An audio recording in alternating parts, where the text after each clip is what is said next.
சிவாய நமஹ. முப்போதும் திருமேனி தீண்டும் ஆதி சைவர்கள் குலத்தில் சுந்தரமூர்த்தி சுவாமிகளினுடைய வழி தோன்றல் அடியார்க்கு அடியன் சந்தோஷ் திரிமேனி சிவாச்சாரியார் நெக்ஸ்ட் ஜென் நேயர்கள் அனைவருக்கும் அன்பான வணக்கம். நாம் இந்த பதிவில் உங்களுடைய ராசிக்கு மார்ச் மாதம் 2025 எந்த மாதிரியான பலன்கள் அப்படிங்கிறத பார்ப்போம். அதற்கு முன்பாக இந்த மாதத்தில் எந்த மாதிரியான கோச்சாரங்கள் நடந்து கொண்டிருக்கிறது, எந்த மாதிரியான இந்த கிரக சஞ்சாரங்கள் அப்படிங்கிறத கொஞ்சம் முதல்ல கவனிச்சுப்போங்க. முதல்ல நம்மளுடைய ராசி கட்டத்தை பார்த்தீங்க அப்படின்னா இந்த மாதம் முழுவதுமே குரு பகவான் ரிஷபத்தில் இருக்கார். அதே போல் செவ்வாய் பகவான் பார்த்திங்கன்னா மிதுன ராசியில் தான் சஞ்சாரம் செய்கிறாரு. அதே போல் கேது பகவான் கன்னி ராசியில் சஞ்சாரம் செய்கிறாருங்க. அதே போல் சூரிய பகவான் ஆரம்பத்தில் முதல்ல கும்பத்தில் இருக்கார். சனி பகவானும் அதே இடத்துல, சனி பகவான் அதே கும்பராசியில் மட்டும்தான் இந்த மாதம் முழுவதுமே இருக்காருங்க. சந்திரன் இருக்கார். சந்திரன் பகவான் பார்த்திங்கன்னா 2.5 நாளுக்கு ஒரு முறை அவர் சஞ்சாரத்தை மாற்றிக்கொண்டே போயிடுவார். இப்போ அந்த சூரிய பகவான் பார்த்திங்கன்னா இம்மாதம் 15ஆம் தேதி வெள்ளிக்கிழமை அவர் என்ன பண்ணுறார் அப்படின்னா கும்பராசியிலேருந்து மீன ராசிக்கு பயிற்சி ஆகிடுவார். இந்த மீன ராசிக்கு பயிற்சி ஆகிறது அப்படிங்கிறது தான் நாம் என்ன சொல்லுவோம்னா பங்குனி மாதம் அப்படின்னு சொல்கிறோங்க. ஆக இந்த பங்குனி மாதம் அப்படிங்கிறது என்னன்னா சூரிய பகவான் கும்பராசியிலேருந்து மீனராசிக்கு சஞ்சாரம் பண்ணி மீனராசியிலே இருக்கக்கூடிய காலம்தான் பங்குனி மாதம் அப்படின்னு பேர். அதனால் இந்த 15ஆம் தேதி சூரியனுடைய பயிற்சி நடக்க போகுது. சரி, அதே மாதிரி மீனத்தில் பார்த்தீங்க அப்படின்னா புத பகவானும் சுக்கிரன் ராகு ஆகிய 3 கிரகங்கள் முதல்ல இருக்குது. இதில் என்னென்ன ஈவெண்ட் நடக்குது அப்படின்னு பார்த்தீங்க அப்படின்னாங்க, முதல்ல இம்மாதம் மார்ச் மாதம் 4ஆம் தேதி செவ்வாய்க்கிழமை பார்த்தீங்க அப்படின்னா சுக்கிர பகவான் வக்ரகதியை மாற்றிக்கிறாரு. அவர் நேர்கதியில் தான் எப்போது இப்போ போயிட்டுருக்காருங்க. அவர் என்ன செய்கிறார் அப்படின்னா ரெட்ரோகிரேட் அப்படிங்கிற ஒரு மோஷனை மாற்றிக்கொள்கிறார். அப்போது முன்னோக்கி போய் கொண்டிருப்பவர் அப்படியே பின்னோக்கி வர ஆரம்பித்து விடுவார். அதே மாதிரி 9ஆம் தேதி மார்ச் மாதம் 9ஆம் தேதி ஞாயிற்றுக்கிழமை புத பகவானும் வக்ரத்தை மாற்றிக்கொள்கிறார். அந்த புத பகவானும் மாற்றிக்கிறாரு. இப்போ இன்னும் மேலே என்ன பார்த்தீங்க அப்படின்னா இம்மாதம் 18ஆம் தேதி செவ்வாய்க்கிழமையில் புத பகவான் என்ன செய்கிறார்னா பின்னாடி வரார் இல்லைங்களா, வக்ரமாகி மீனத்திலிருந்து கும்பத்துக்கே மாறி விடுகிறார். இப்படின்னு இந்த புத பகவான் மீனராசியிலிருந்து கும்பராசிக்கு மாறுறார். இப்படின்னு இந்த மாதம் ஒரு அற்புதமான கிரக சஞ்சாரங்கள் கொண்ட மாதமாக இருக்குது. இதில் ஒரு நல்ல ஒரு விஷயம் என்ன அப்படின்னு பார்த்தீங்க அப்படின்னா குருவினுடைய அப்புறம் சுக்கிரன் இந்த ரெண்டுமே பரிவர்த்தனை செய்து கொள்கிறாங்க. இப்போ இந்த குரு சுக்கிரனுடைய பரிவர்த்தனைங்கிறது இந்த மாதம் ரொம்ப ஒரு அற்புதமான மாதமாக இருக்குதுங்க. ஏன் அப்படின்னா குரு பகவான் அப்படிங்கிறவர் தேவர்களுக்கெல்லாம் குருவாக இருக்கிறவர், சுக்கிரன் அப்படிங்கிறவர் அசுரருக்கெல்லாம் குருவாக இருக்கிறவர். 2 பேருக்குமே எப்போதுமே ஆகவே ஆகாது. ஆனால் 2 பேருக்கும் இப்போ என்ன ஒரு உடன்படிக்கை அப்படின்னா என்னுடைய வேலையை நான் உன்னுடைய வேலையை நான் செம்மையாக செய்கிறேன், என்னுடைய வேலையை நீ செம்மையாக செய்ய வேண்டியது அப்படிங்கிற உடன்படிக்கையில் ஒரு சமரசமான முறையில் கிரக பரிவர்த்தனா யோகத்தை தராங்க.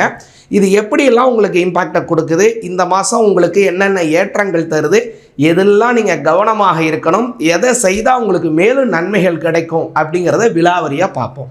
மகர ராசி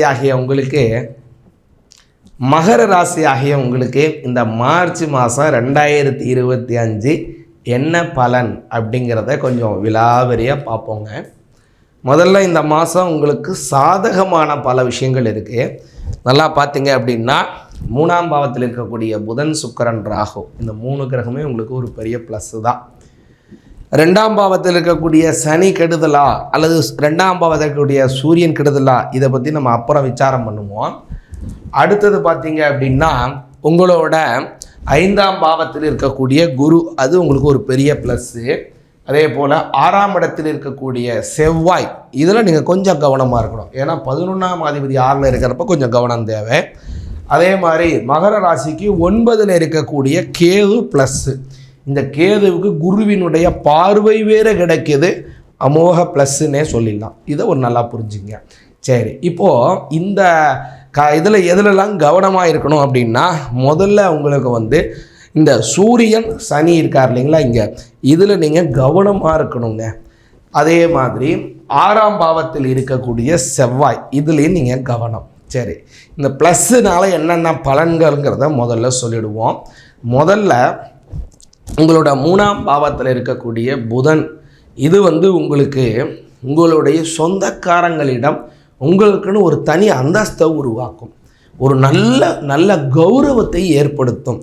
ரொம்ப நாளாக யாரையாவது நீங்கள் ஒரு மீட் பண்ணணும், உங்களுடைய சொந்தக்காரங்களுடைய உறவு கட்டாயிடுச்சு, அவங்கள போய் சில விஷயங்களை கேட்கணும், இல்லை அவங்கள்ட்ட கொஞ்சம் நேரம் ஸ்பெண்ட் பண்ணணும் அப்படின்னு உங்களுக்கு ஆசை இருந்தது, இல்லை அவங்களோட நீங்கள் பார்க்கவே முடியல, அவங்கள்ட்டேருந்து விடுபட்டே போயிட்டீங்க, வெளியூர் போயிட்டாங்க, ஏதோ ஒன்று இருக்குது அப்படின்னா அவங்களுடன் நீங்கள் ஒன்று சேருவதற்கான வாய்ப்பை இந்த சுக்கிரன் புதன் ராகுவினுடைய சேர்க்கை 3ஆம் பாவத்திலே ஒரு நல்ல திடீர் மாற்றம், ஒரு இன்ப அதிர்ச்சியை உங்களுக்கு கொடுக்கும். இந்த மாதத்தில் உங்களுக்கு ஒரு இன்ப அதிர்ச்சி இருக்குங்க, இந்த 3 கிரகங்களினுடைய சேர்க்கை 3ஆம் பாவத்தில் இருக்கிறதுனால.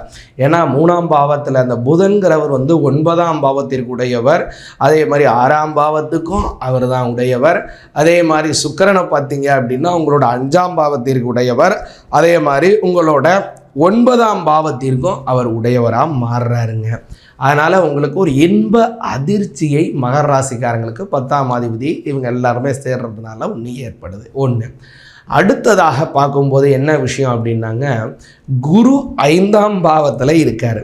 இந்த 3, 5 இது ரெண்டுமே பரிவர்த்தனை செய்துங்க. இது மகர ராசிக்காரங்களுக்கு ஒரு பெரிய அதிர்ஷ்டத்தை தருது. எப்படியான அதிர்ஷ்டம், அப்படி எதன் மூலமாக கிடைக்கிதுன்னா குழந்தைகள் மூலமாக கிடைக்கிது. 5ஆம் பாவம் அப்படிங்கிறது குழந்தைகளை தரக்கூடியது. புத்திரஸ்தானம், ஒரு நபருக்கு எப்போ குழந்தை பிறக்கும், எத்தனை குழந்தை பிறக்கும், எப்படிப்பட்ட குழந்தைகள் பிறக்கும், எல்லாமே 5ஆம் பாவத்தை வைத்து தான் தீர்மானிக்க முடியும். அப்போது 5ஆம் அதிபதியும் 3ஆம் அதிபதியும் இப்படி பரிவர்த்தனை யோகம், இந்த பரிவர்த்தனை செய்கிறதுனால உங்களுக்கு என்ன விஷயம் அப்படின்னா, உங்கள் குழந்தைகள், மகர ராசிக்காரங்களாகிய உங்களுடைய குழந்தைகள் உங்களுக்கு ஒரு பெரிய கௌரவத்தை ஏற்படுத்துவாங்க. அதாவது உங்கள் குழந்தைங்க, சின்ன குழந்தைங்க அப்படின்னா ஏதோ ஒரு பெரிய ஒரு பெர்ஃபார்ம் பண்ணி உங்களுக்கு ஒரு பெரிய நல்ல பேர் எடுத்து கொடுப்பாங்க. இல்லை நல்லா படிச்சுக்கிட்டு இருக்காங்க, நல்ல ஒரு இடத்துல படிச்சுட்டு இருக்காங்கன்னா ஒரு பெரிய நல்ல மதிப்பெண் எடுத்து உங்களுக்கு ஒரு பெரிய கௌரவத்தை ஏற்படுத்தி தருவாங்க. இல்லைங்க படிச்சுலாம் முடிச்சுட்டாங்க, இப்போ காலேஜ்லாம் போயிட்டுருக்காங்க அப்படின்னா காலேஜில் ஒரு பெரிய ஒரு விஷயத்தை, அளப்பரிய சாதனையை படைத்து உங்களுக்கு ஒரு பெரிய கௌரவத்தை உருவாக்குவாங்க. இல்லை காலேஜ்லாம் முடிச்சுட்டாங்க, அவங்க நல்லா வேலைக்கு போயிட்டுருக்காங்க அப்படின்னா அந்த வேலைக்கு போகக்கூடிய உங்களுடைய குழந்தைகள் உங்களுக்குன்னு தனித்துவமான ஒரு நேரத்தை ஒதுக்கி உங்களுடனான ஒரு நேரத்தை ஸ்பெண்ட் பண்ணி உங்களை சிறப்பிக்கும்படியான ஒரு பல அளப்பரிய செயல்களை மகராசிக்காரர்களாகிய உங்களுக்கு உங்கள் குழந்தைங்க செய்வாங்க. அது உங்களுக்கு ஒரு மனசுக்கு இன்ப அதிர்ச்சி, பல சந்தோஷத்தை கொடுக்கும் இந்த பரிவர்த்தனா யோகத்தினால. சரி, இப்போ எதுலெல்லாம் நீங்கள் கவனமாக இருக்கணும்னு பார்த்தீங்கன்னா, 2ஆம் பாவத்தில் இருக்கக்கூடிய சூரியன் சனிங்க. இதில் சனி இருக்கிறத விட சூரியன் இருக்கிறது தான் மகர ராசிக்காரங்களுக்கு கஷ்டம். ஏன்னா மகர ராசிக்காரங்களுக்கு பார்த்தீங்கன்னா அஷ்டமஸ்தானாதிபதி சூரிய பகவான். பெரும்பாலுமே மகர ராசிக்காரங்களுக்கு சூரியன் சரியானபடியான பலனை தரமாட்டாருங்க. எந்தெந்த இடத்துலலாம் மறைகிறாரோ அப்போ தான் உங்களுக்கு நல்லதை கொடுப்பாரு. அப்போது இவர் 2ஆம் பாவத்தில் இருக்கிறதுனால பொருளாதார ரீதியான கொஞ்சம் தேக்க நிலைகள் இருக்கும். அதில் 7.5 சனி இருக்கார். இருந்தாலும் கவலைப்படாதீங்க, 15ஆம் தேதிக்கு மேலே சூரியன் 3ஆம் பாவத்துக்கு போயிடுவார். அஷ்டமஸ்தானாதிபதி 3ஆம் பாவத்துக்கு போகிறதுனால கொஞ்சம் வெளியிடம், உங்கள் குடும்பத்தை விட்டு கொஞ்சம் தள்ளி போயிட்டு வர வேண்டிய சூழ்நிலை உங்களுக்கு ஏற்படும். இருந்தாலும் அது குடும்ப வளர்ச்சிக்காகவே தான் அமையும். இப்போது என்ன விஷயம் செய்யலாம் அப்படின்னு பார்த்தீங்கன்னா, சிவபெருமான் வழிபாடு. ஏன்னா சூரியனுக்கு காரக தெய்வம் சிவபெருமான். அதனால் சிவபெருமானுக்கு பிரதோஷ தினத்தில் வழிபாடு செய்யுங்க. இந்த மாதம் 11ஆம் தேதி செவ்வாய்க்கிழமையில் ஒரு பிரதோஷம் வருது. இதே மாதம் மார்ச் 2025 27ஆம் தேதி வியாழக்கிழமை ஒரு பிரதோஷம் வருது. 2 பிரதோஷத்துலேயும் சிவபெருமான வழிபாடு செய்யுங்க. அவருக்கு மிகவும் பிடித்தமானது வில்வ இலை. அந்த 3 இதழ் கொண்ட வில்வத்தை அவருக்கு அர்ச்சனை செய்யுங்க. நல்ல முன்னேற்றம், வாழ்க்கையிலே நல்ல செழுமைகள், குடும்பத்திலே நல்ல ஆரோக்கியம், குழந்தைகள், குட்டிகள், மனைவி, கணவன் சந்தோஷமான வாழ்க்கை அமையட்டும். சிவாய நமக.